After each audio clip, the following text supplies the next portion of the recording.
How to delete Epic Games Launcher. Hi everyone, in this video you would learn how you can delete Epic Games Launcher. This is how the Epic Games Launcher looks like. It is currently on my desktop, and if you want to delete this permanently from your PC, it is very simple. Just follow me as I show you how to do so in this video. The first step is to open up your PC, and then once it has loaded, the next step is to left click on any position on this page, and then once you've done that, in the box displayed, just go ahead and select display settings. All right, now after clicking on display settings, you'll be taken to the settings page.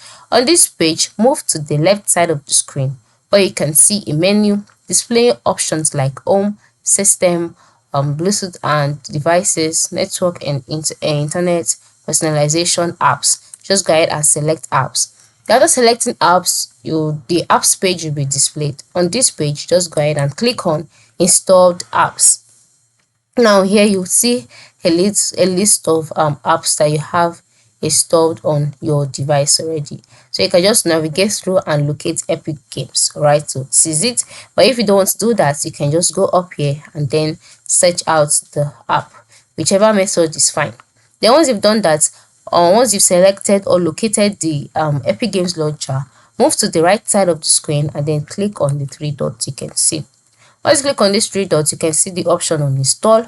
Click on it, and then once you've clicked on it, you under information will be displayed showcasing that this app and its related info will be uninstalled. Click on uninstall, and then just like that, the launcher will be uninstalled. It's that simple. And then once it's uninstalled, it assumes that it has been deleted automatically from your device. So this is how you can delete Epic Games Launcher. Thanks for watching and have a nice day.